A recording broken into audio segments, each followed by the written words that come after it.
I'm not gonna lie, it would be pretty awesome to be a bit more like Toffee here and be able to lay around in this searing heat and get fed and watered and just generally not have a care in the world.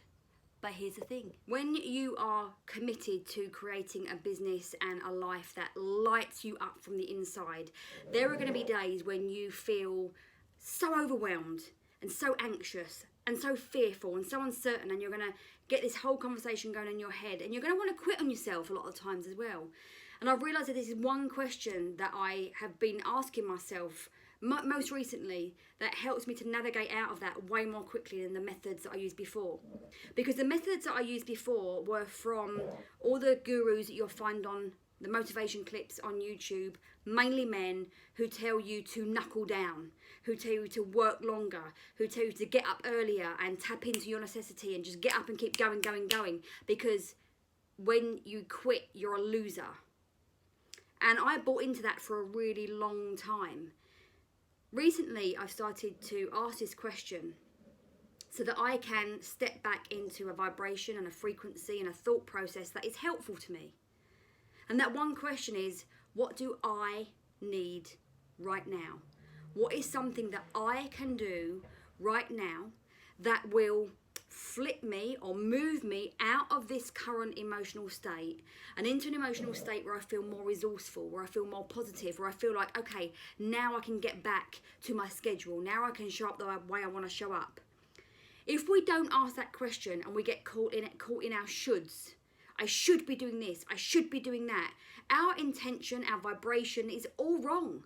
We're vibrating in resistance. When we're in resistance and we're vibrating on that lower frequency, we're getting more of that back. It's the law of attraction. It's the law of the universe. You know, you're bringing into your reality that which you are resonating. You're bringing into your reality the dominant thought that you have, because your thoughts create your feelings create a frequency, and that dominant frequency is what is being brought into your reality. So are you doing yourself any favours sometimes just like pushing on through? Probably not.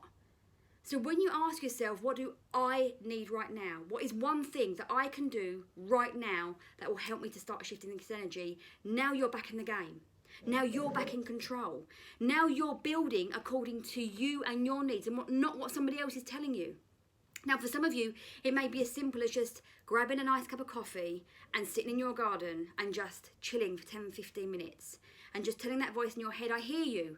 Thank you for bringing that to my attention. But you know what? I'm good. I got this. But thanks anyway. Others, I love to work out. It just shifts me mentally, physically and emotionally. Getting outside, being in the woods, being near water, being in nature is a great one. Meditation, yoga, ringing somebody that you love and just having a conversation. Maybe you just need to sit down and watch a movie for an hour and a half and have a good old laugh. Don't limit yourself. Do what you feel you need. Now, here's the thing. As you start to rehearse this, there's two things I want you to be aware of.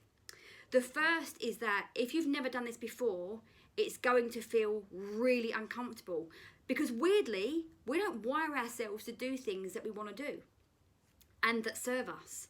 If you've been in the mentality of work, I will be happy when I get to wherever, to start taking this step back and gifting yourself 20, 30, 60 minutes out to regroup, you're going to start telling yourself all things like, oh my God, I'm never going to make it. I'm such a loser. Like, winners don't do this. Don't listen. It's your ego identity coming in. It's your old identity trying to take over, bringing you back to the familiar. You have to trust your gut on this one and keep moving through. And the second thing is you're going to want to practice those heightened levels of self-awareness, because what this exercise has the danger of becoming is an opportunity for you to stop when you get scared. And when you keep stopping when you get scared, you never build courage and you never build confidence. Only you're going to know when you're holding back on yourself. But if you genuinely feel that you're in this moment and if you move forward, you're going to be bringing the wrong energy with you, just taking 10 minutes out will pay dividends in the long term. But raising that level of self-awareness to make sure that you're really not using this as a procrastination technique, that's really super important. So go use this exercise, give it a go, be more Toffee. You know, if you want to just lay down on the floor for 10 minutes, you know what, go do it. Because as you step into that high vibration, as you access that greater frequency, because your feelings have shifted from resistance into alignment and your frequency is raised, let me tell you, you have already taken probably the best action that you can do today. So super powerful. So I hope that's helped. If you use it and like it, do let me know. I'd love to know how you get on. Remember, I would so appreciate you subscribing to this channel. I come out with 2 or 3 new videos every single week. Remember to hit the bell so you get notified. And if you've liked this one, I'm pretty sure you're going to like the other 2 that I've got lined up for you right next to me here.